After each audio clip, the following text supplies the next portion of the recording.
चिराग पासवान के चाचा पशुपति पारस का एनडीए से पत्ता कट चुका है और अब चिराग पासवान के चाचा पशुपति पारस महागठबंधन यानी कि राजद के पाले में जाने का प्रयास कर रहे हैं।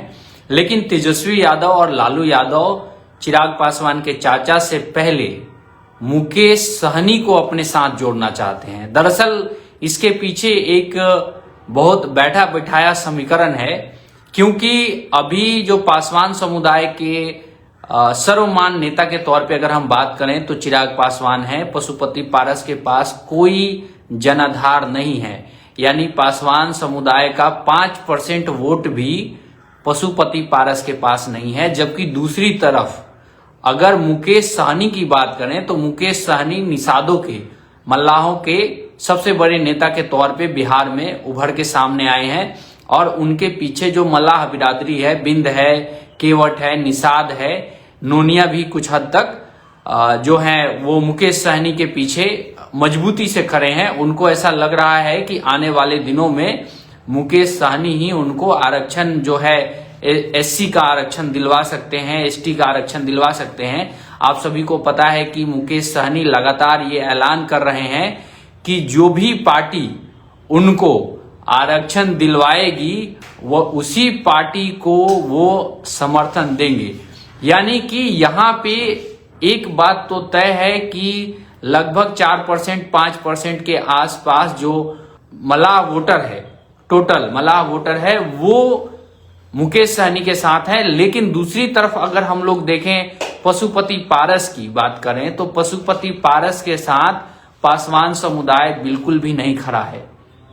खास तौर पे पशुपति पारस से जो पासवान समुदाय है इस बात से नाराज है क्योंकि पशुपति पारस ने रामविलास पासवान की मृत्यु के बाद जिस तरीके से पार्टी को तोड़ा, जिस तरीके से चिराग पासवान के साथ व्यवहार किया, वो कहीं ना कहीं जो पासवान समुदाय है वो ये मानता है कि चिराग पासवान के साथ पशुपति पारस को ऐसा नहीं करना चाहिए। लेकिन अब उन्होंने कर दिया तो राजनीति में यही होता है, जो जिस दिन मजबूत रहता है दुनिया उसी को सलाम करती है। आज से 3-4 साल पहले पशुपति पारस सरकार में थे, मंत्री थे, नीतीश कुमार का उनके पीठ पर हाथ था, तब वो बाहुबली थे।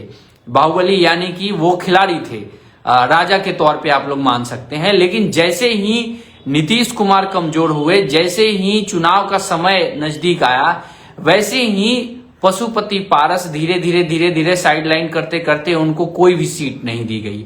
अब पशुपति पारस नीतीश कुमार से भी मिलने पहुंचे।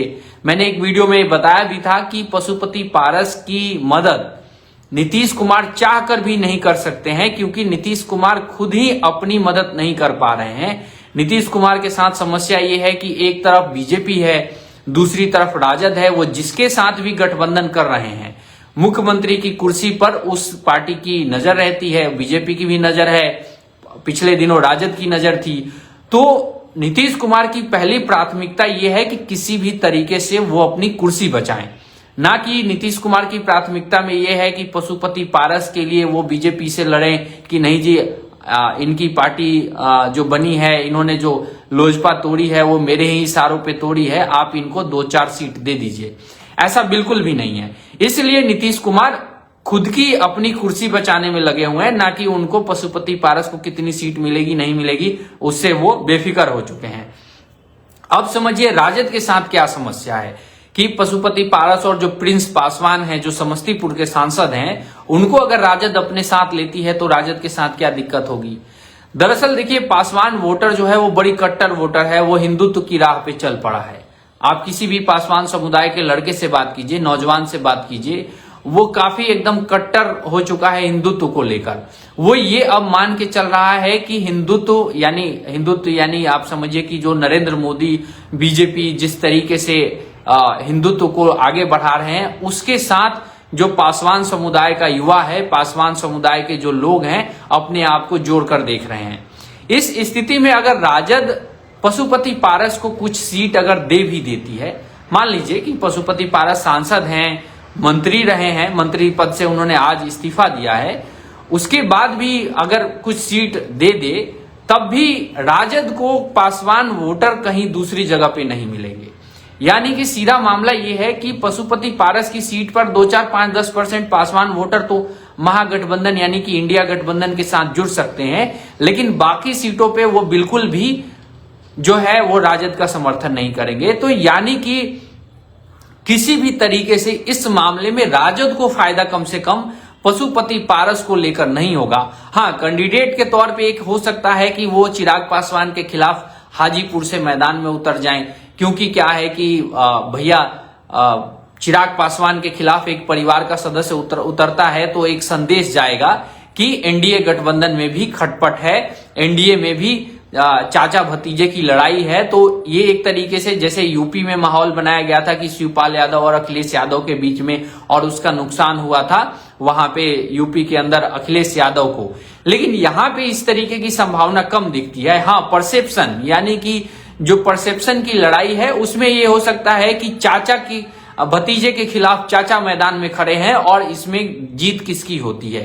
ये एक कैंडिडेट के तौर पे पशुपति पारस को राजद अपने साथ ले सकती है, लेकिन पशुपति पारस को गठबंधन के साथी के तौर पे राजद बिल्कुल भी नहीं देख रही है। राजद मुकेश सहनी की तरफ देख रही है।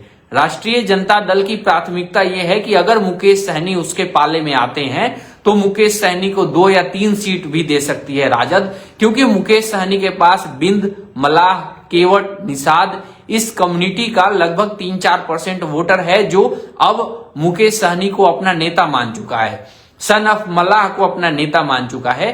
तो ये तेजस्वी यादव की नजर में है। इसी के वजह से अभी तक जो इंडिया गठबंधन में सीटों का बंटवारा जो हुआ है अभी तक फाइनलाइज नहीं हो पाया है, क्योंकि तेजस्वी यादव ये सोच रहे हैं, देख रहे हैं कि अगर मुकेश सहनी एनडीए की तरफ नहीं जाते हैं और उनकी तरफ आते हैं तो उनके लिए भी 2-3 सीटें रखनी होगी।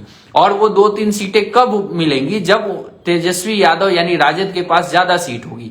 इसी के वजह से जो राष्ट्रीय जनता दल के लिए एक फॉर्मूला निकल के आ रहा है जिसमें राजद के लोग ये कह रहे हैं कि कम से कम 28 सीटें राजद के पास होनी चाहिए, कि अगर कल को मुकेश सहनी भी गठबंधन में आते हैं, हो सकता है कि उपेंद्र कुशवाहा भी इंडिया गठबंधन की तरफ जाएं, क्योंकि उपेंद्र कुशवाहा ने भी अभी तक कोई सार्वजनिक तौर पे सीट बंटवारे के बाद एनडीए में जो सीट बंटवारा हुआ था उस पे सार्वजनिक तौर पे कोई बयान नहीं दिया है। तो यानी कुल मिला के ये मामला अब इस तरीके से बनते जा रहा है कि अगर मुकेश सहनी आते हैं तो 2 या 3 सीट राजद उनको देगी और 28 सीट इसीलिए राजद अपने पास रखने के लिए कह रही है। 9 सीट कांग्रेस को देने की बात कही जा रही है और 3 सीट पे जो वाम दल हैं, जो कम्युनिस्ट पार्टी है, सीपीएम है यानी सीपीआई माले, सीपीआई है, सीपीएम है, इनको दिए जाने की बात कही जा रही है। तो ये है लालू यादव और तेजस्वी यादव की प्लानिंग की मुकेश सहनी के लिए कुछ सीटें रखी जाएं एक बार अगर वो उधर से निकल के आते हैं, क्योंकि 3% भी वोट अगर मुकेश सहनी लेके अगर इंडिया गठबंधन की तरफ जाते हैं तो ये काफी बड़ा एक बूस्ट होगा इंडिया गठबंधन के लिए, तेजस्वी यादव के लिए।